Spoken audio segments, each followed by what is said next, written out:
Hey, sports fans, this is Robert with WTP Sports News here live for another edition of Talking Sports Sunday. Going to address a couple of things going on in the world of college football and some other sports. Welcome to another edition. Please hit the like button, subscribe, share our videos. And on the bottom of our videos, you can see scrolling across the bottom all the different channels of all the different players who are on our channels who come out and produce content together. So scrolling across the bottom, you see all of our channels. You see our man, FanDuel Zaya, scrolling across the bottom at the FanDuel Zaya podcast. You also see SEC Sean, who does a lot of content on Texas sports, Texas A&M, Texas high school football, also NASCAR. You also got our man Parlay Poe of the Blitzburg podcast, who does a lot of content on the Michigan Wolverines and the Pittsburgh Steelers. You also got our man City League TV, who is also on YouTube and Facebook, who does a lot of stuff with City League sports here in Columbus, Ohio. So go and check him out. And our man Mossberg of Level Up Sports 10, who just joined the show with us this morning. How you feeling, Mossberg? Feeling pretty good this morning. Woke up. If you don't mind me if you hear a little snoring, it's not me. I'm dog sitting for my sister this weekend. Got the little puppy. She's sleeping a little bit after getting up so early. But man, it's just great to be here after a great weekend. Even though we snowed in, but just blessed to see another day. Thankful for the opportunity that you give us and everyone that's always tuned in watching what we do. And as you said about that City League TV, we got a banger Friday night, Northland at Centennial. You had to be in attendance to feel the impact of what it means to what we trying to build and what T1 is building with that City League TV. So make sure you tap into that on YouTube as well as Facebook. We doing a lot, and there's gonna be so much more coming as well. Yeah, well, I think a lot of people probably know already is a lot of times public schools, city league schools, sports don't necessarily get the recognition that some of the suburban schools or some of the private schools get. So we're just trying to bring a lot more awareness to the public schools that exist here in Columbus, Ohio. Some really, really good talent. Um, they don't necessarily have the farm systems that you see in some of the private schools and some of the suburban schools. So they're always up against it competition wise. But we just wanted to bring some light to some of the that talent that's in the public school system. And so go check that out on Facebook and Twitter. I mean, Facebook and YouTube at City League TV. Our man T1 does a fantastic job with that content. Last night we witnessed the Heisman Trophy ceremony. We had really four really talented players there. We had Fernando Mendoza, we had Julian Sane, we had Jeremiah Love, and we had Diego Pavia. The eventual Heisman Trophy went to Fernando Mendoza. He wins that Heisman. What are your thoughts on that? And is this the lowest stat total Heisman of all times? This is honestly, I was, for me seeing him win, it was shocking, and like you said, when it comes to the stats, I didn't check that out, but that's an interesting fact because Pavia, doing what he did throughout this season, Julian saying respectively what he did, and as well as Jeremiah Love. When I was sitting there watching the show, I was trying to pinpoint that Heisman moment for each individual. And the thing that popped off the charts was the spin move Jeremiah Love put on and got that touchdown.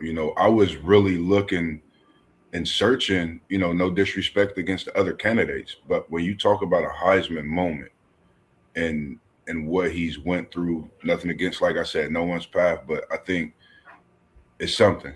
Sam Mendoza get it with his stats, and I think him being where he's at, winning a big game against Ohio State, Big Ten championship.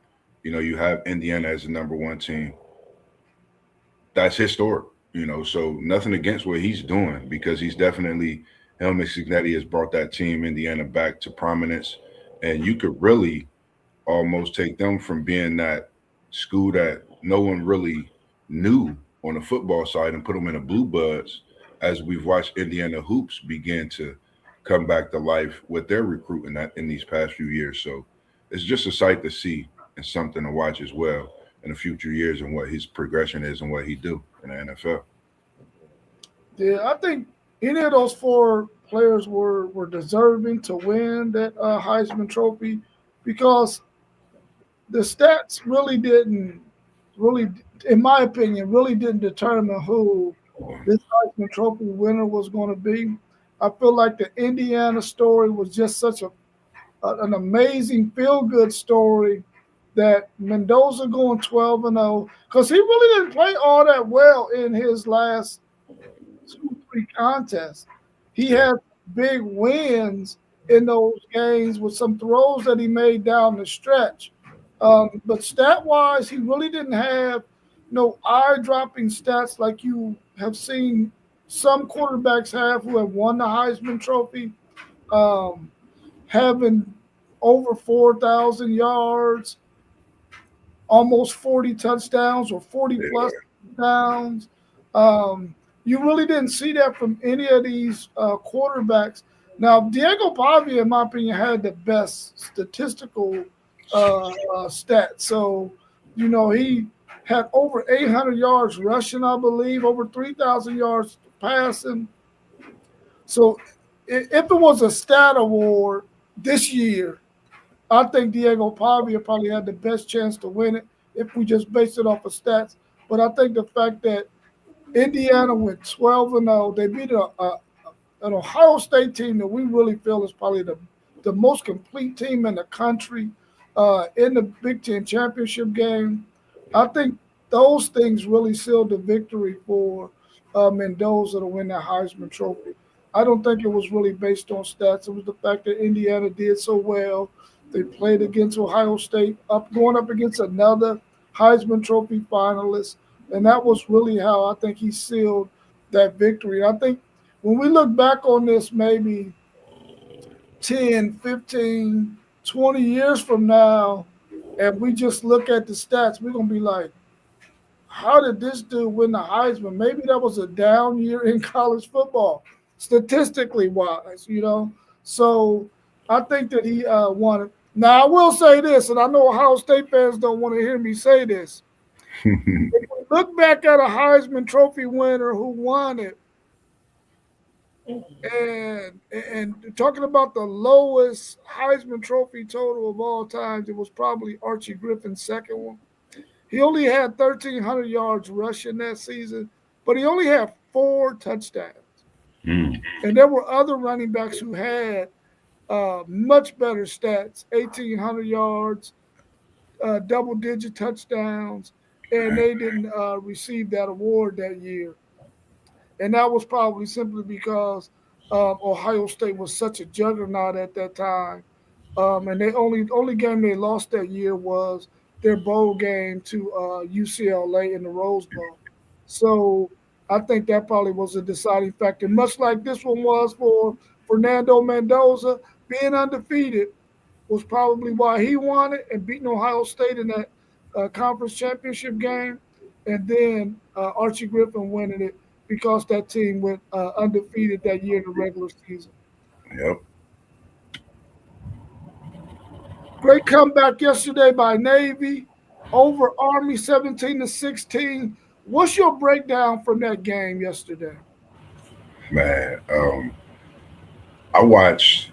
I got the glimpse of the second half, and watching these games, I've watched them over the years, man. Shout out to whoever does their helmets, their uniforms, man, because we talk about Oregon, man, but I think the helmets we seen on display yesterday, man, was something special. We appreciate the service of everyone on that field as well as those that still do service. So, for me, watching this Naval Academy, man, do what they do. At the end of the day, we talk about Pavia You talk about Blake Horvath. He is Navy. He's a guy that's been there, and he's the heartbeat of that football team, let alone he's the leader, being at the quarterback. So the Navy go as he go. So for me, watching Blake Horvath, the turnovers throughout the game, but the resilience that they showed even when they were down to continue to fight and push through. And the game could have went either way. Army had the game in hand, slipped out with a few turnovers. So, for me, just watching Blake Horvath be himself and propel this team to another victory in this rivalry, I think was great to see because I've always liked Blake and just the way he plays that game and the run attacks on both sides of the ball is something special as well. Yeah, I watched almost that whole entire game, and bro, I was amazed, man, because I hadn't watched either one of them extensively all season. But Yeah, for quarterbacks to run the freaking football that many times, bro, yeah, I'm like, dude, you go in the huddle and it's your number called again. yeah, Then the dude was carrying the ball like crazy. And I'm like, at the end of the game, man, they had to be wore out, man. They left it all out there on the field. I mean, it had me thinking about Haynes King and all the stuff he did for Georgia Tech at the quarterback position running the football. But these two guys top that, man, because these dudes run almost every down. every down. When Yeah, that option is not there, they got to keep the ball, and it was some hitting going on out there too, man, man. I was like, physical. dude, And especially when they got in the red zone, man. It was all quarterback. It was like they wasn't yeah, trying to hand the ball off or nothing. I thought that was pretty grueling for some quarterbacks to have to do, and it was tough, man. It was really really tough. But I like the way Navy did not give up. They played good, solid defense down the stretch in the second half, and was able to get that 17-16 victory. Because I thought Army out physical them in the first half. hmm After that first drive that Navy had, and I thought they were going to pull out that victory, man. Let's welcome our man Parlay Poe of the Blitzburg podcast. We haven't seen our brother in quite a while. He's been handling some things, but it's good to see his face this morning. How you feeling, Parlay Poe? Man, I can't complain. Ain't nobody gonna listen to me. It's cold outside, man. It's cold out there. I just came from out there. It's cold. yeah, man. Man, yeah, I gotta get you out there and shovel this snow, bro, and I ain't looking I, forward to that at all. I did that last night. Man, I'm surprised. Yeah, it's good to see you in here this morning as well, Parlay Poe, man. Definitely, man. Yeah, we also got our man Post Game of the Post Game 86 podcast. How you feeling, Post Game? Man, I feel good, man.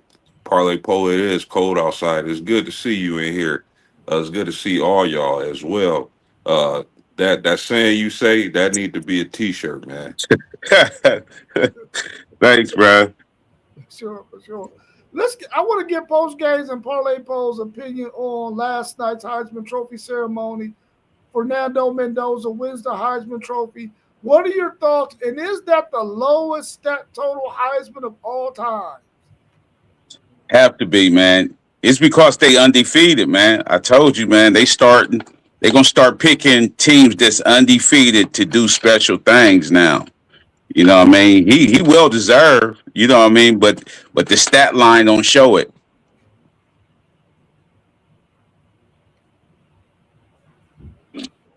Post game might have to come back in.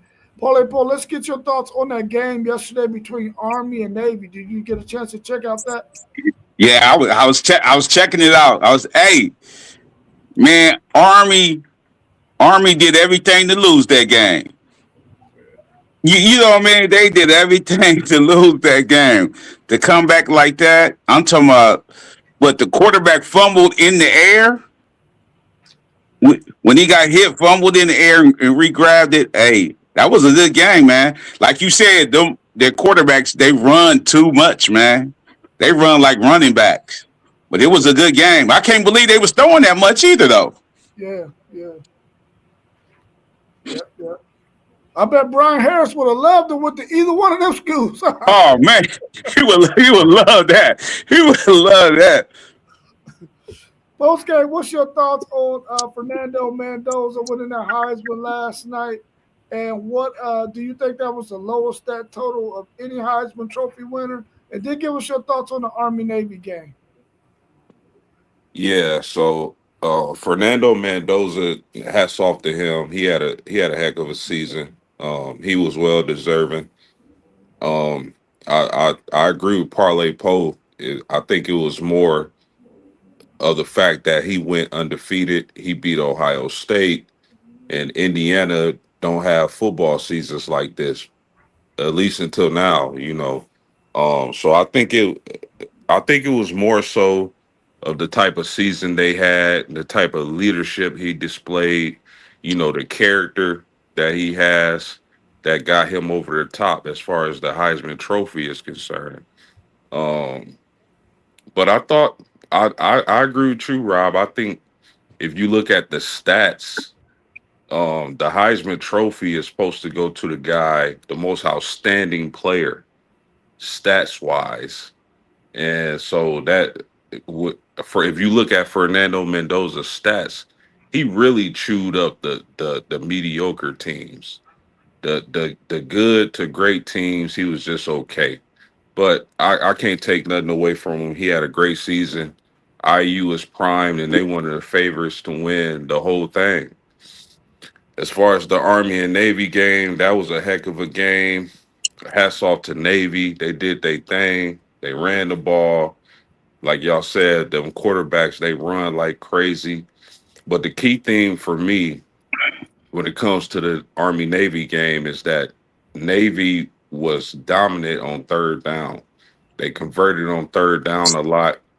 And despite the turnovers and the mistakes, they found a way to get the job done and they got the victory. Yeah. Let me ask y'all this. Out of the teams who are ranked in the college football playoffs 5 through 12, who has the best chance of possibly competing for a national title? The teams 5 through 12. Or I say Oregon. Yeah, I say Oregon. yeah, I agree. I think they very scary. And I've been looking at this Oregon team. We talk about the 5 seed. Nobody said nothing about the 5 seed yet this year, but they pretty much got that home field advantage. I think they're gonna travel, whatever they have to do in the next round as well. I think they about to put a whooping on James Madison, but I think they the most scary team for sure. Yeah, I agree with that. I'm gonna take Oregon, and the reason I'm gonna take Oregon is because the quarterback Dante Moore, he might just be might out of all the quarterbacks in the playoffs, he might just be the best one when it comes to just pure skill and talent. So I like Oregon. They can run the ball. Their defense is solid. Out of the 5 through 12 seeds, I can see Oregon making the most noise. It's just to add to that, like I know they lost at home against Indiana.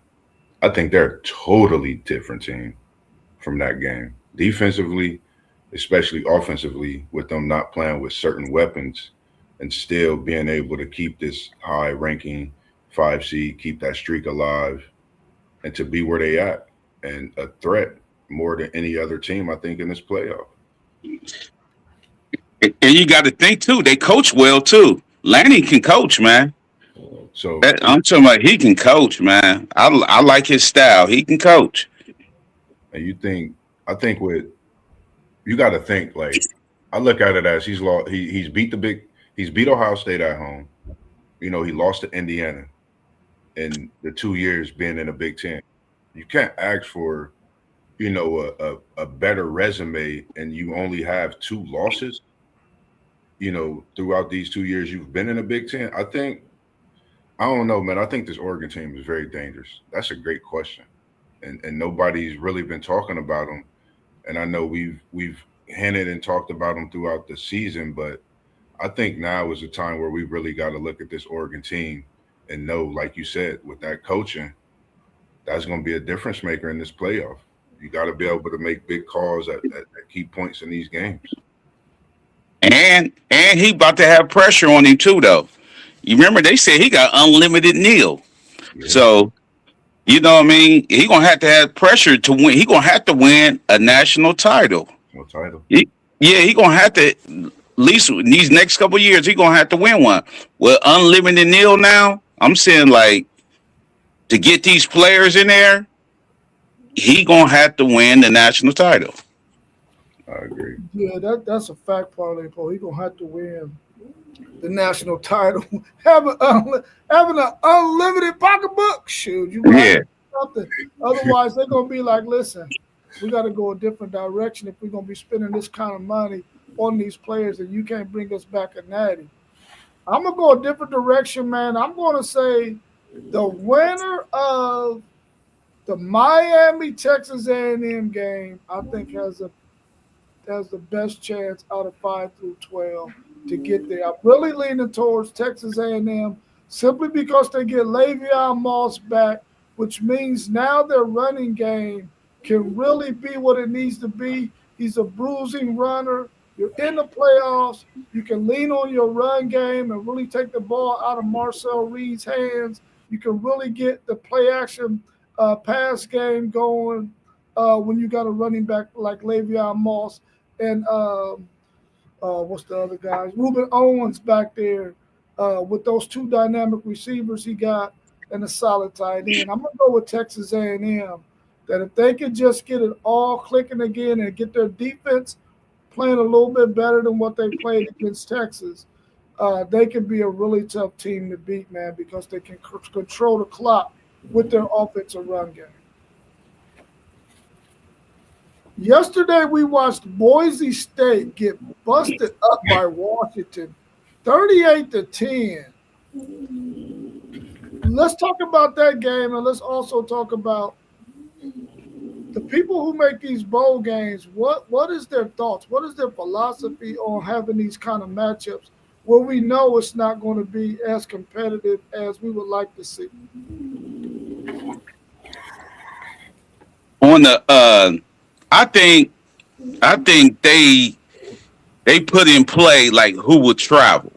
You know what I mean? Like which teams is good to travel for the bowl games. You know what I mean? Like if it's close or if it's far away, and which two teams that good enough to travel that will be there. Because we know Boise State going to travel. They got loyal fans too, and Washington. Washington both had loyal fans, so they put them in the bowl game, and they really don't seem that fair on paper, but they see who travel and where the money gonna come from. But Washington, they put it on them, man. I like their quarterback. I don't know if he's gonna make it to the league, but he an athlete, man. Washington's quarterback is an athlete. I would love him, man. Mm. I wholeheartedly agree with you. I think it's just that, and then this Washington team is good. I just randomly picked Boise State in the upset, feeling like they run game would be able to do something. But this Washington team, and like you said, that quarterback, man, he's special. As you say, Parlay Poe. I noticed that's a thing in Washington when they have a quarterback, they could do special things. But having that special quarterback, that's a team to watch out for next year. And I do believe they running back come back as well. So they're just an up and down good team, and I think it helps with their recruiting. Having a leader at that quarterback position too. Yeah, I agree with y'all. These bowl game matchups, a lot of it have to do with the money. You follow the money in college football. It's going to tell you all you need to know. Washington, I think they just overwhelmed Boise State.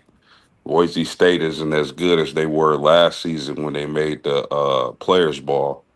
And so, like the guys were saying, that offense is electric, especially against a team like Boise State, who don't have as good of a defense as you would think. Um, and that quarterback is a baller, so they got the job done, and Boise State was overmatched. Yeah, I agree. I think when these bowl committee people determine who's going to go where, they pick just like y'all said, who's going to travel and what's the best two teams we can get that can have fans that are going to come and fill these stands, so that we can generate some dollars and cents. Which I mean, you can't be mad at them for that. I mean, you got a product you put out there, you want to make some money off of it. Um, as far as that Boise State Washington game, yeah, I agree. They just got overwhelmed. They got out physical. It reminded me a lot of when Boise State played South Florida at the beginning of the season. Man, they just was overmatched big time, and they got after Mad Max. Man, they was killing Mad Max. I Yeah, would they would have took Mad Max out the game a long time ago because you could tell he wasn't 100% out there anyway. As far as Washington's quarterback is concerned, man, this guy has an opportunity because I don't know if he's gonna make the NFL either, Parlay Poe, but he has an opportunity to really cash in on some NIL money, bro. I think he got 3 more years of eligibility left. He could go the Diego Pavia route and just stack Yeah, up some money, man, and really yeah, get his family straight. And I hope he's thinking like that. I hope he's thinking, listen, I don't know if I'm quite NFL material, but I got this college game on lock, bro. I can make me some money. So yeah, yeah, I'd like to see him cash in on this NIL opportunity that he has for sure. I like his athleticism. And next year, he's going to be really tough. If he gets some pieces around him, some wide receivers, and a nice run game, they could be tough offensively to stop next year. it's a lot of quarterbacks. I'm glad you mentioned that. I think it's a lot of players that could possibly put themselves in position to do that, take care of their family, being that college player, with the years, with the NIL being in place. That's something to look at too. I think we're gonna get a lot of players that played just those college years with that NIL being there. If they not getting drafted, that's gonna be well off and pretty good for when it comes to their family and taking care of. So it's a good yeah. point. If you got good people around you, that's what they preaching to you right now. You know what I mean? If you got good people around you in your ear, especially if you just like a player like him, because he's short but he's still athletic. You like, man, you can take care of your family. You know what I mean? Get your degree. If you ain't make it to the NFL, you fall back on that. You still gonna have money. You know what I mean? Like, Yeah, you're exactly right. You got to have the right kind of people around you. And at this point, NIL has been going for what, 3 years now, 4 years? Families should be able now to understand how to navigate this NIL thing, man, and not get to the point where you put your athlete in a predicament where, like what we saw with Nico, you don't want to get put in a situation like that. Now, Nico played really well for UCLA this past year. He might be able to redeem himself, but you don't want to get out there and get greedy. You got to understand the landscape and take advantage of it as it lays, and not try to get extraordinarily greedy. Hey, speaking of Diego Pavia, how about this? I don't think a lot of people were talking about this, but the number one quarterback out of high school flipped from Georgia to Vanderbilt. And I think Clark Leah and Diego Pavia, the kind of season he had and the way they turned around that program really influenced that. But that was just amazing to me to have the number one quarterback in high school flip from Georgia to Vandy. Unbelievable. Is that quarterback from Tennessee, from Nashville? Is that the Nashville quarterback? I forget where he's from, but I know he was committed to Georgia and he flipped Yeah, at the last hour. yeah. 5-star Jared Curtis. Um, you said, is he from Georgia? Is he from Nashville, Tennessee? Yep. To stay home in Nashville. Yep. He's a Nashville guy, Nashville native. Yeah, yeah. That's going to be interesting, man. I hope that they can put the pieces around him so he can be successful, man. Um, I don't want him to go out like Dylan Rayola's going out right now in Nebraska. Yeah.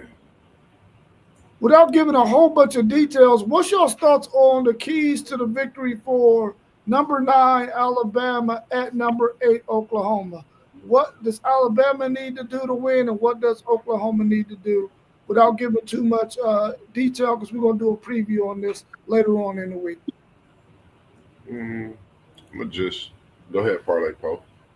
I'm saying if Alabama can't run the ball, they're gonna lose. Simple as that. If they can't run that ball, they're gonna lose. And with Oklahoma's defense, their front, they got to get to the quarterback without blitzing. You know what I mean? Like simple as that. I would say a quick. I want to see Ryan, and I want to see a deer. And if those two things happen, it could be a showdown. I think those are big keys on both sides of the football too.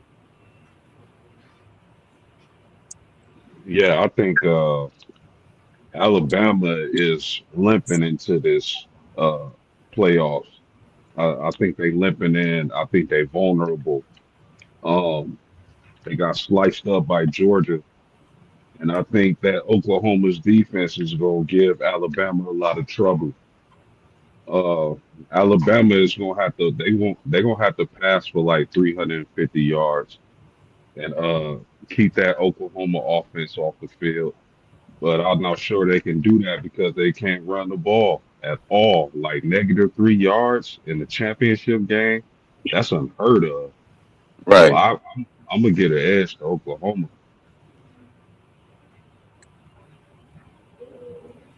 Yeah, I like what everybody has said so far. Alabama, in order to win this game, I think they're going to have to find a way to, and Oklahoma's defense is pretty good at stopping the short pass game.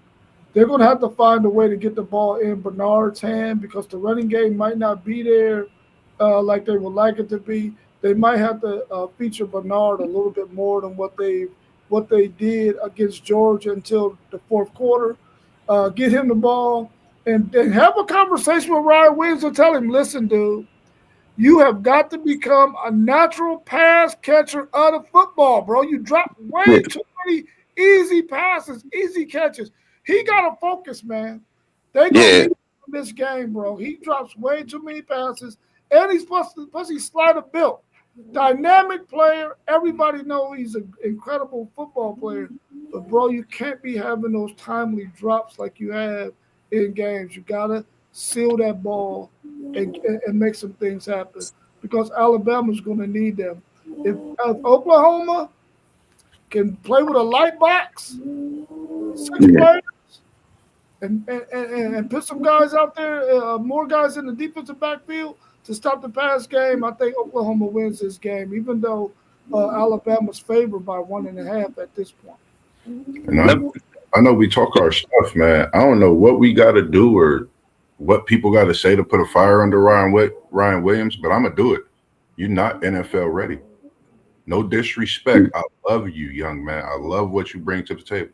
But right now, step up because you ain't NFL ready. I don't know if that's gonna push you to do better, but I like you and I love what you bring to the table. So I want to see it.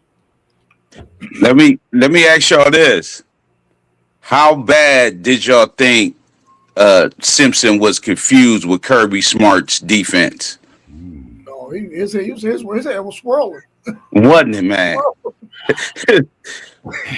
I ain't never seen him like that. I ain't never seen him play like that. Like he was confused. He didn't know where to go.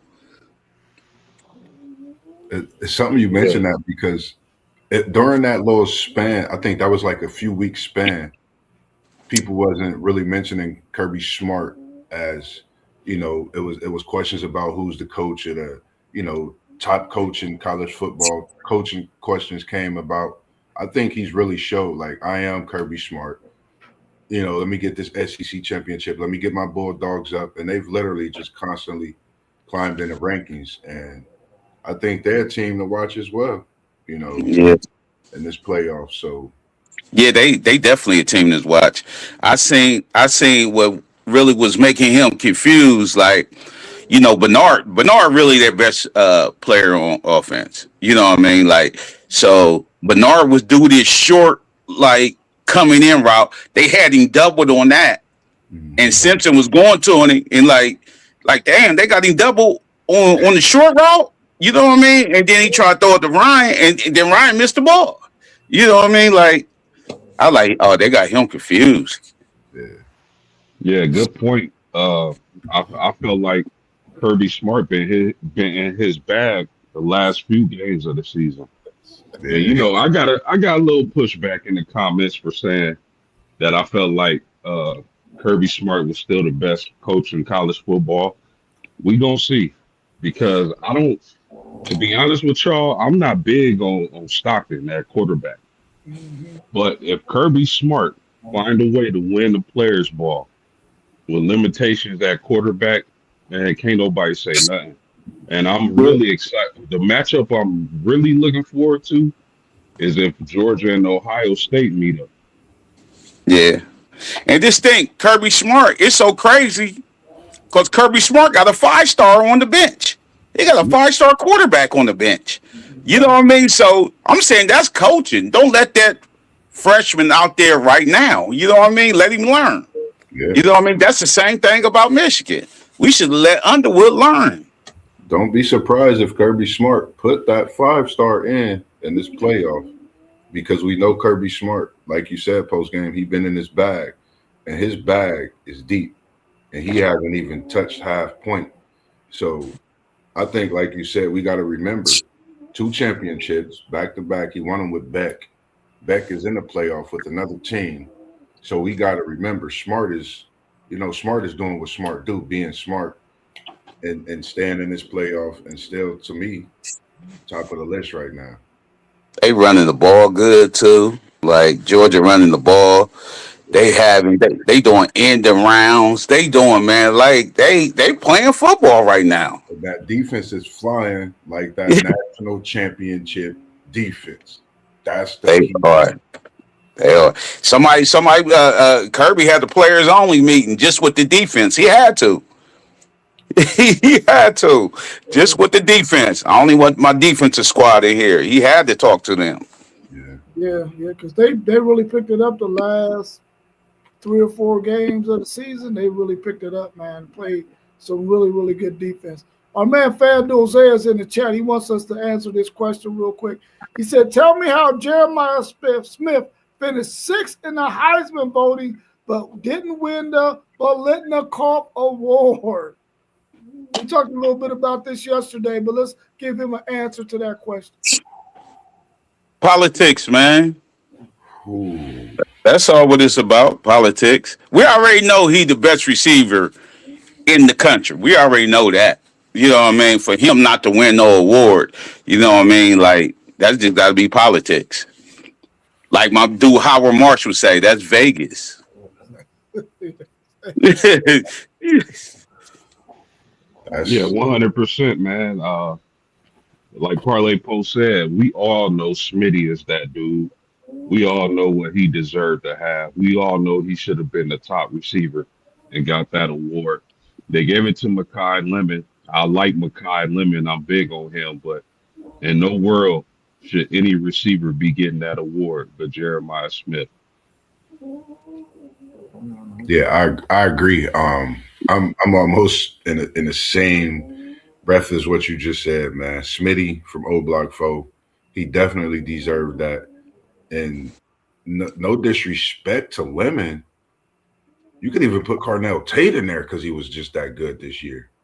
And I think Makai Lemon, I think he changed the way, he got big wins for USC, even though they not in this playoff. I think when you look at certain points in the season, it's crazy how they make these awards. Like you said, it's a lot of politics in this. Smitty Tate should be 1-2 at this award. Ain't no way it shouldn't have been that way. I mean, it went to Man, me, so. and you got to think about the offensive coordinator and the creativity he had. Lincoln Riley was putting Lemon in the slot against a linebacker. Come Yeah. on, man. You got to think about that. If they did that sometime with Smitty, put him line him up, come in motion. You know what I mean? Now he lined up with the linebacker. You know what I mean? Like, come on, man. That's that brilliant mind Lincoln Riley had. They say you could Yeah, turn. those are facts. Those are facts. They were putting Lemon all over the field. You know the crazy thing of watching him. I know this is a crazy comparison. Early in his career, he's a junior, but it reminded me of in the NFL how you move some of these elite these receivers all over the field. You have to do that in order to get the best out of them. You know, it looked like he was running Think around. about the NFL. Think about the NFL. Some of these divas ain't going inside, bruh. Yeah, Yeah, yeah. Some of these divas ain't going inside. They ain't messing with them linebackers. I'm telling you that right now. They are not. They he are remind me not. kind of like a Steve Smith because he, I've seen some toughness out of him in the catches he made throughout the season. So, that's what I really started to see. And knowing Steve Smith was a receiver at USC, that's what I started to see. Some flashes of with him being all over the field as well. So, I mean, nothing against Lemon, man. I mean, great receiver. We know, what Smitty brings to the table. But I mean, you can't go wrong with who it went to in Makai. Great receiver as well, man. So Yeah, their stats was way too close in comparison for me to think that somebody would have picked Malachi Lemon to be the Bloodnikoff Award winner, man. I mean, Jeremiah Smith's stats were very similar, but we already know that Jeremiah Smith is getting double, triple. Teams are defensively trying to keep him from getting the ball. There's no way that he should have been. Malachi Lemon should have won that over him. I can see if somebody's stats was like Devontae Smith's was, where he won the Heisman, and you gave it to him. But when guys' stats are that close, and then you got a guy who is all world in Jeremiah Smith, you got to give him that award, man. That was a slap in the face. But what Paulie Poe said, I mean, if you think about it, who's the odds-on favorite to win that award? You think it's Jeremiah Smith, and everybody thinking, well, I can win me a couple of dollars off of this, even though there gonna be no significant amount of money. If enough people bet on it, then Vegas is thinking, shit, man. Hey, listen, we gonna stand and lose a whole lot of money, even though it ain't a lot per person. We can go ahead right. and get this thing to Malachi Lemon because ain't nobody thinking he gonna win it. Everybody knows that Jeremiah Smith is gonna win this thing. Yeah. Yeah. What's your thoughts on this matchup that's going to be between? And I don't know why this is a 12 o'clock game on Saturday. Number 10 Miami at number 7 Texas A&M. Without giving a bunch of details, what's your thoughts on that matchup? What's the keys to victory for both teams? Well, I'm gonna say the key to victory is both of the quarterbacks. You know what I mean? Because both of them can give the ball up. You know what I mean? Carson Beck can throw some interceptions, fumble, and so can Marcel Reed. It's which quarterback can play the best, and we already know Texas A&M have a nice defense, but remember Miami, they be losing late in the season. You know what I mean? For the last couple of years, late in the season, Miami been losing a lot, and it because of their defense. So not giving a lot, I'm gonna say it goes on the quarterback and who protect the ball the best. Yeah. Um, I agree with you in that too. And then I'm gonna add as well as how Zay say, will crystal ball, and then will the trench baby step up for Miami? I think this is the game where the defensive front will play a big part too. We know what Miami could bring on the defensive front side of that football, what they could do. But I think as well as Texas A&M, will we see which team put it all together? That's something that I'm looking for. Who's gonna put it all together? Yeah, y'all absolutely right. The turnover battle with those quarterbacks is going to be a major key in this matchup. I also want to look at the offensive lines for these teams. If I'm not mistaken, these are the two biggest offensive lines in college football. So, which offensive line is going to be able to dominate and protect a quarterback? Also, I know it sounds cliche, but in this game, the O lines, which one is going to be more dominant, do their job, protect their quarterback, open up run holes, is going to be the team that prevails. Yeah, for Miami, man, who was already on the bubble of getting in, if they don't have a good showing, man, it's really going to be some uproar with that committee. Like, listen, dude, you put this team in, and they got beat down or whatever, man, they're gonna have to make this game a competitive game. They gotta play well and make it look good. Otherwise, it's gonna be shame on that committee for putting them in over a team that we already felt was playing some really, really good football at that point in Notre Dame. I think the two quarterbacks is definitely the key. They're both very turnover prone. Um, Maybe their coaches understand that and will take the ball out of their hands and lean more towards the run game. That's why I think Texas A&M has a better shot in this game because I think they're going to try to establish the run with their two-headed monster with Le'Veon Moss and Reuben Owens. And then they got some dynamic receivers in the play-action pass game. I think that's going to have to be the key for them. Whoever can run the football and keep their quarterback from having to make plays with their arm. Now we know Reed can make plays with his legs, but if they have to throw the football to win it, then both of these teams are going to be in trouble. Yeah, I'm gonna say this too. Um, Texas A&M can't let that outstanding electric freshman wide receiver from Miami, Malachi Tony, get. That dude can break a game wide open. The truth. Yes, Yeah. sir. The Listen, truth. they're going to be hunting matchups with him, bro. They're going to be hunting matchups for sure with him. Yeah. Yeah, he the truth, man. That dude the truth. And they got him in the Heisman ratings for next year. So Yeah, Miami's defense is better, FanDuel said. Especially with them two bookends. If them two bookends can do what they need to do, man, they could probably take over this game and make it a little bit easier for Miami. Um, and we'll talk about that later on in the week, who we think's gonna win this contest. What do y'all think about this matchup between Tulane and Ole Miss?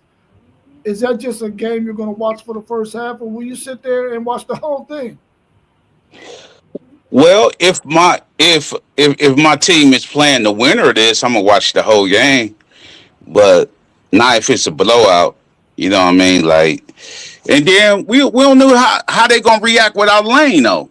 You know what I mean? How's Ole Miss gonna react without Lane? You know, like because the Lane is a good in-game coaching. So we don't know how they're gonna react. So I'm going for Tulane, but I know Ole Miss gonna win. But I'm going for Tulane though. I think, for me, I think they just got to come out. Everything is happening. We know where Lane Kiffin is at. Backs against the wall. We got one goal and one goal only. That's to try to get a title. Tulane is in the way of that. I think Tulane is in trouble. Yeah, I would say I would ask if I want to see if Tulane can match up with Mississippi's physicality. If they can deal with that Russian attack, because I don't think they can. So for me, will I still be watching in the second half? Probably not. But Parlay Poe made a good point. Where's this team's mind at? Without their head honcho, can they still play the way they played throughout the season? Even though they got a favorable matchup without Lane, so that's going to be interesting to watch how this team takes their coach leaving.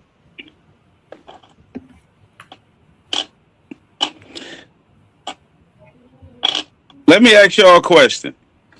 Would you, if your coach took another job, would you still let him coach in the playoffs though?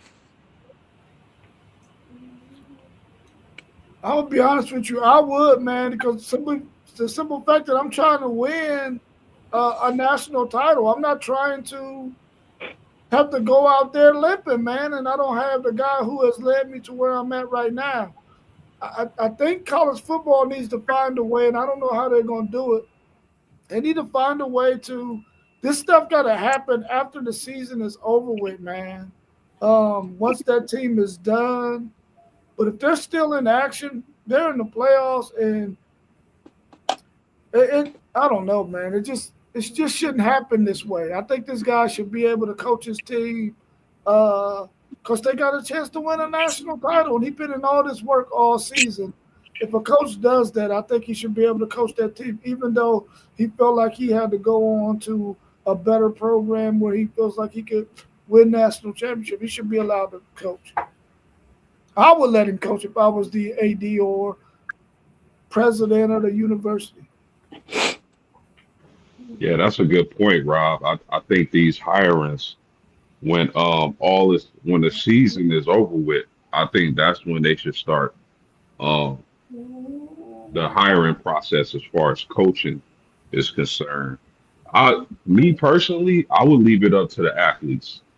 I would set up a meeting with the AD, the coaches, coaching staff, or not the coaching staff, but the AD and the players, and I would let the players decide if they want their coach who just got hired coach them in the bowl season. Um, man, I agree. All the points are great points. I think I would want my coach to coach for sure. Like you said, coming together as seniors, coaches, and things like that. Being a part of something like that, making that type of decision, you know, that makes a big part. So wanting that coach there, I wholeheartedly agree. I think it's going to make some kind of a difference, but then again, it could show how as a team, how you guys are. It could show a brotherhood that you have as well. Things happen. What do you do when those things arise? Are you gonna step up? Are you gonna sit down? So And then you got to put in mind too, signing day. You know what I mean? You got to put in mind signing day. These recruits want to know the unknown. They want to know.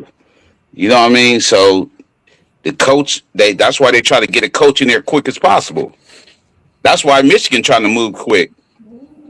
Yeah, and I'm glad you said that, Poe, because man, I've been wanting to hear your thoughts on that whole entire situation, man. Like, Man, the situation's so messy, man. I've been reading all kinds of stuff. I'm like personal life, like boom. I'm like everybody talking about he married, blase blase. I know dudes right now in an unhappy marriage. You know what I mean? But that don't mean go outside of it. But you know what I mhm, mean? It's the comfort level the women was showing. You know what I mean? Like this dude he said he was gonna kill himself, man. You know what I mean? Like his whole world destroyed right now. Ain't no his mindset is crazy. But on that point, I ain't gonna get personal with it, but we need to move real quick. I want somebody so fresh that don't have no dealing with the hardball stuff. But you know what I mean? It ain't even about being a Michigan man. I'm like, I want somebody fresh. Bring your whole staff in here, even if you got to fire the valet dudes. You know what I mean? yeah, I'm somebody totally fresh. You know what I mean? Like, bring your whole staff with you, whatever you're doing. You know what I mean? I like the young boy from Arizona State. I really like him, but he just the what's name guy just committed. He just had two 4 stars commit to him. So and I heard Arizona State trying to get it done where he gonna have a new contract. mhm, So if not, uh, I know Clay Kubiak from the 49ers, his name been mentioned in these Michigan groups. It's due for uh, Utah. He been mentioned. You know what I mean? Like so, it's a lot of he say she say stuff. But I'm saying we need to move quick because we already got uh, our 4 star tight end. He down at Texas Tech now. You know what I mean? And then T1 said 247 Sports said Bryce was going to go to LSU. It's nothing on their website said that. It's nothing on their website that said that. I don't know where he got that from. Um, so Bryce is not leaving. Why would you leave a Neil package like this and go somewhere else? They ain't gonna pay you that much. You know what I mean? Like, come on.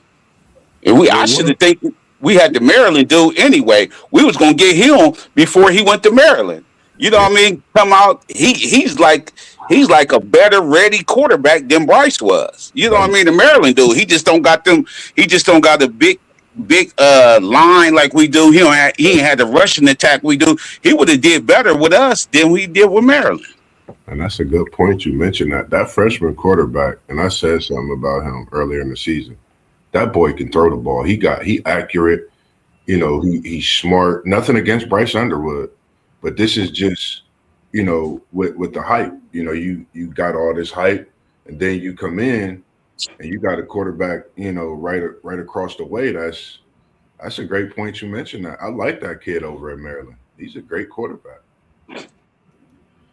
Parlay Paul, if they took Cal Whittingham from Utah, would you be okay with that? I know, man. Cal Willingham, man. If he come, he gonna bring some of them Samoa dudes or whatever with him. You know what I mean? Some of them big dudes in the trenches. So that's what we need. You know what I mean? Like, but far as him coaching, I don't know if he tough enough.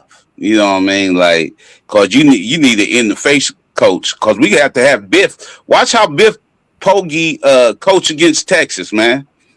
Watch how he coach, man. He an in your face coach, but he let you do everything. You know what I mean? If he's not the head coach, he's not gonna overstep his boundary. But now since he running things, watch how these guys be up against y'all. I ain't gonna say we're gonna win, but watch how good we play against y'all. I agree with you. I'm more concerned about him. I was more concerned about him being the coach than Sherrone Moore. Yeah, for real. Like, I'm way more concerned with him because he opens it up. He like, oh, we're gonna go out there and do everything we know we're supposed to do. We ain't having no handcuffs on nobody. We're going out here doing everything. right. What's your thoughts on this last game, this last matchup, James Madison and Oregon? Does James Madison have any chance in hell of staying within 35 points? Bruh, they gonna have like 5 people at that game. James Madison, they ain't giving away them tickets, man. Listen, Oregon is gonna be, they gonna be so up for this game. It's gonna be ridiculous, man. And I'm going for the little guy too. I'm going for James Madison and this guy, but it's gonna get ugly. You know what I mean? This might get ugly, ugly. You talking about Post? You talking about not making it to the first half? This might be first quarter damage right here.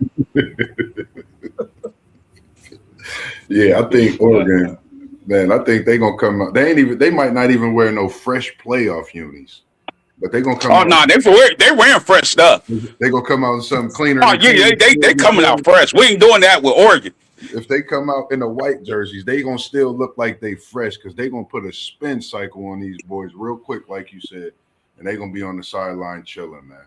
I think this Oregon team is gonna come out.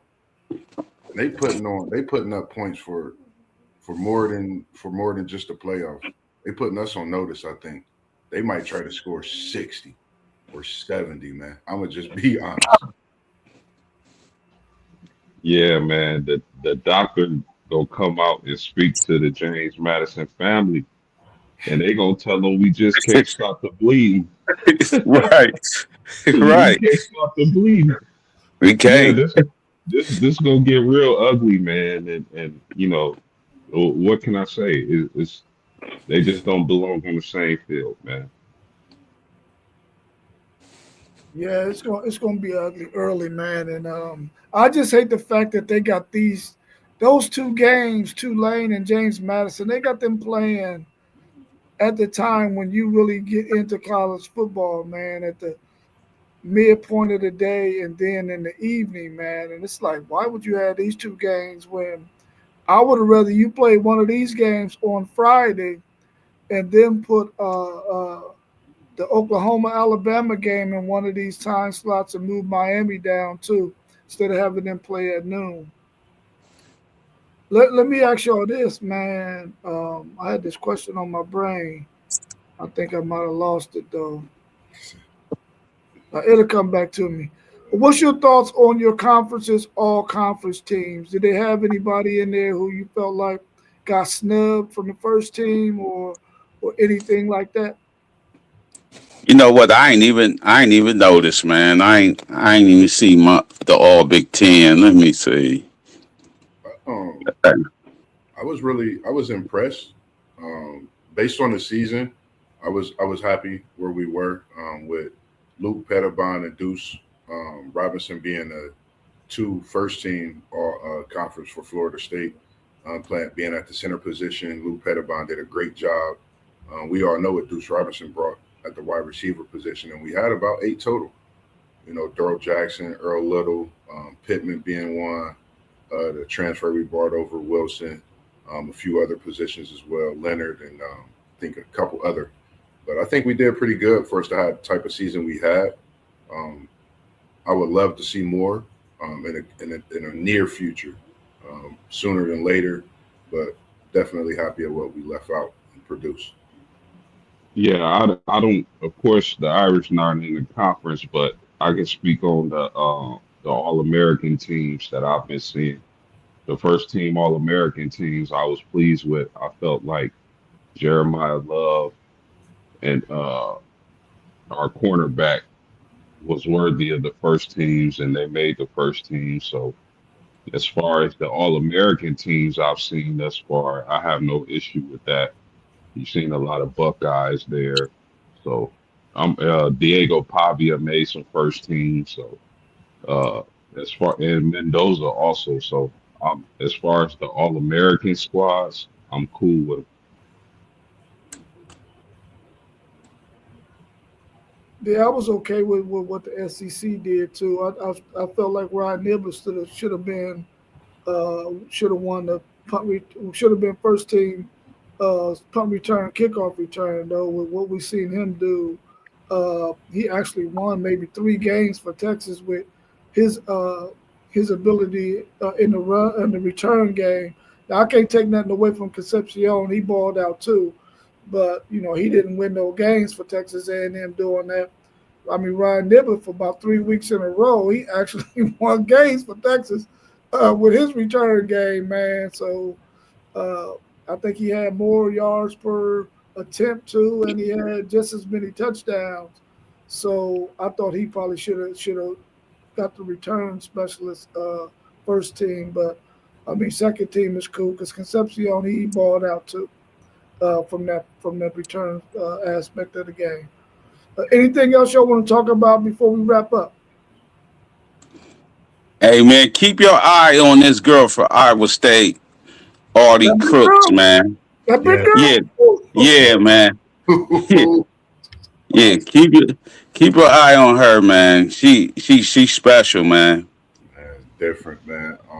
Definitely, I've been watching some basketball myself. I will admit right here live, I was chopping it up in the text, man. Y'all been talking about Mossberg switching teams. Yeah, I'm making a switch, but it's not what you think. I'm taking my talents from Big Blue Nation, and I'm going to Cougar Land. I'm joining AJ DeBonsa, Richie Rich, Big Keto, aka Keto Diet, and a big transfer. Right. I'm a BYU Cougar, ladies and gentlemen. Boo, Y'all know I've been an AJ boo, DeBonsa man. fan. You know I've been You talking switching AJ. up, I'm going. I'm done in Big Blue Nation. I'm sorry. I'm going to BYU. I'm bruh. taking my talents. Y'all know we don't do this much, but I'm a big AJ fan. I You don't know, know what I don't know what I'm Dusty May telling these cats, but they I don't know what Dusty May telling these cats, but they ready. Dusty May got these dudes ready. They coming off the bench playing. We go 9 deep, bruh. We go 9 deep. yeah, Michigan is a problem. Michigan, Arizona, uh, BYU, these teams is ready, man. I've been really impressed, and I'm glad you mentioned it shows some love to Audie Crooks parlay pole because Yeah, big girl can go. She yeah, got game, she and got and and game, bruh. and looking around the women's college basketball landscape, there's nobody for her. Nobody. Yeah, right. nobody. and then to mention as well as why we on that, man. I was watching a late night game yesterday with the Gonzaga Bull, man. That boy Ike, he's different, man. Like I think Gonzaga is a team that could compete. the way they playing. I think we into something special for this college basketball season. And like you said, Parlay Poe, man, she's oh man, she the for her size, she the only one that I could really see give it bet Yeah, her height a problem. yeah, She's really good. Like she's good, And good, great good. yeah, and what's crazy is she done developed a little step back jumper, a little yeah, fadeaway jumper this season. yeah, yeah. Yeah, she good, man. And don't blink, man. Gino back on top, man. Don't blink. Yeah, you Don't got Oh blink. Don't yeah, mess with Gino back on top, man. oh yeah. Yeah, yeah. I mean, I know that USC didn't have Juju, but man, the way they Yeah, put it on him yesterday, man, and they let up on him in the end. yeah, So, yeah. shoot, yeah, don't But blink. that's how you beat a team when they don't got their star. You know what I Yeah, mean? Like I need to beat you down. You know what I yeah, mean? Let Juju know this what we doing. yeah, you can't let them have no kind of break because if you do, Yeah, they're gonna think they got a head up when they get their star back, regardless. Like, yeah, yo, right. major, we just didn't have our star, so you got to go out and you got to do what you do every game, regardless, star there or not. yeah, yeah. I mean, as college football season is starting to wrap up, we'll start getting more into men's and women's college basketball because the women's game is really elevated to the point now where it's much watch TV, man. Whenever you Yeah, see some of these contests being played, being a somebody who follows Texas, man, just watching Booker and that team that they have, man, they got a really really nice unit, man. The thing that scares me about them is they got to get somebody else out there that can hit the three ball. They're real scrappy. They play good defense, but they're going to run up against somebody who can pour it on from three range. They're going to get in some issues, man, because they're not as fleet of foot as they need to be. Um, and they're going to get run into somebody who can knock down some threes. It's going to get in some issues. But Yeah, they Man, should be all all y'all ladies teams got squads. Michigan, I know got a squad. They put it on the Irish bad. yeah, Texas, I think Texas is a national championship contender. yeah, But my lady Irish, man, they all they got is Hannah Hidalgo. Next year will be their year. But this year they probably won't be a contender. They'll be a contender in the ACC, but they won't be a national championship contender this year. They don't have enough players around Hidalgo. yeah. That high school class that they got coming in, them girls right now are going crazy during their high school season too. Gee, excuse me. Yeah, yeah. all They right, just y'all. Go ahead, go Parlay. ahead. I You said go ahead. some of these girls, just uh just better developed than others. You know what I mean? Like, and it shows sometimes. So that's all Yeah, I'm saying. yeah, because I remember the Crooks girl when she was just a true freshman, and when Texas was still in the Big 12, and her conditioning wasn't there yet. But man, when she got in there, she was instant bucket because nobody could handle her down there in the paint. Now you look at how her game has evolved. She got a lot more to her game now, and she has the conditioning. She has the Yeah, strength and all of that stuff, man. And so she is a tough guard, man. And if yes, they she can get is. to the point where they can continue to feature her and keep her out of foul trouble, they can be a hard team to beat if they got some other pieces around them, especially somebody who can knock down the three on the inside outside game. Yeah, Yeah. Yeah. for But sure. we don't have anything else, man. We can wrap it up. I know we got some NFL action today. It's starting to come to an end. There's some teams that we thought probably would make the playoffs who are right there on the outside looking in, hoping that some things happen. Those Chiefs, we don't know what's going to happen with them. We don't know what's going to happen with the Coast, the Texans, and the Jacksonville Jaguars, who are vying for the that division. So there's some stuff out there, man, in the air. We got to wait and see how it all plays out. Anything y'all want to add about the NFL? We need the Bengals to take care of the Ravens today.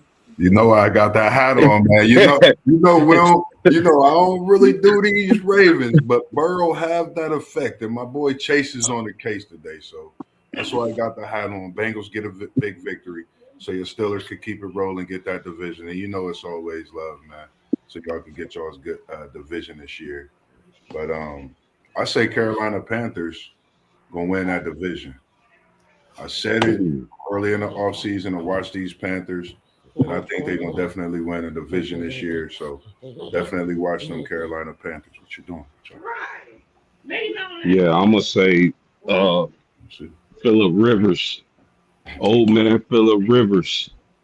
He not gonna have a huge game today, but he gonna hyper target our big tight end Tyler Warren. The Colts gonna upset Seattle. You heard it here first. So Phillips starting? It's looking that way. They haven't officially said it, but it's looking that way. Dang, hey, that's racist as hell.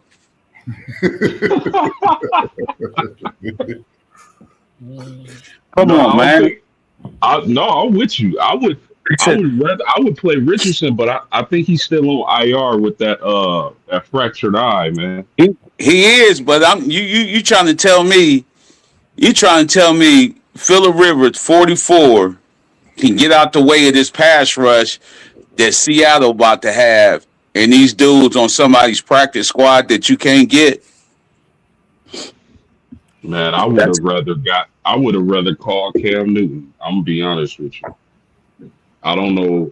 I think what I'm thinking is the fact that, and I'm not making an excuse for it because I wouldn't have did it at all.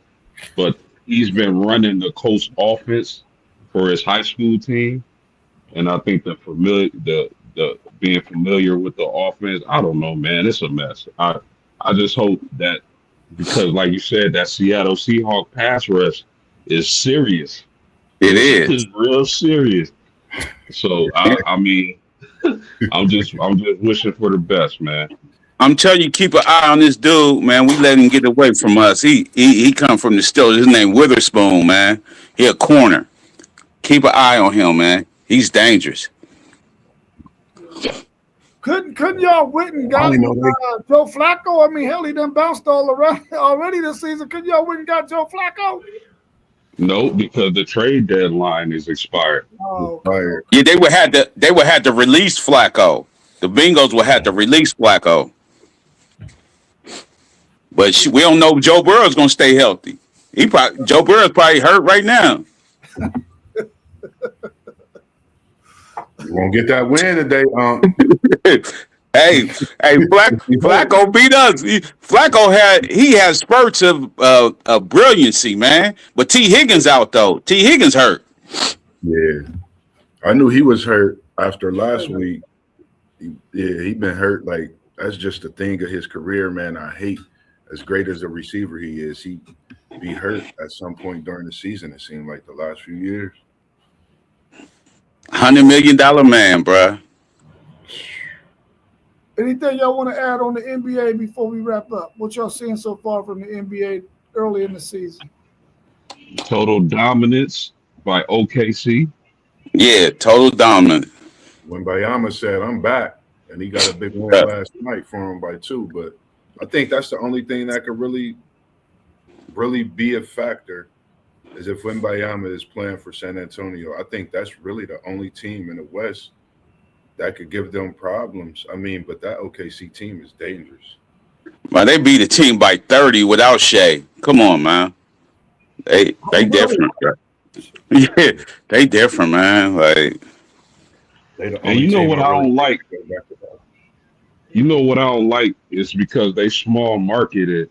Some of these podcasters are hating on them, talking about the NBA need to figure out a way to form a super team to beat OKC. No, don't. Why y'all punishing them from doing what they supposed to do? yeah, They grew they homegrown their talent. They made a couple of key additions, but most of their talent is homegrown. They did everything the right way. They play hard. You don't see them load managing like everybody else, and they doing what they supposed to do. Why hate on OKC? yeah. You can't. You can't. Yep, yep. All right, y'all. Well, we'll be back again on Tuesday night at 7:45. Hopefully, we all can make it on that, and we'll start to talk a little bit more about these college football playoffs and the games that are going to be being played. We'll break down some of those games, doing previews and all that, and give you more details on those games. Uh, Without that, with everything else being said, we'll get on out of here, y'all. I appreciate y'all joining this morning, man. I'll see y'all soon. Yes, sir. Peace. Go Steelers. Who they? All right, y'all. We out. Peace. Peace out, fam. Titans gonna get their third win today on somebody. Let's go. Patriots might get their first AFC, their first crown with a win today since 2019. Yeah. All right, y'all. Peace. Peace.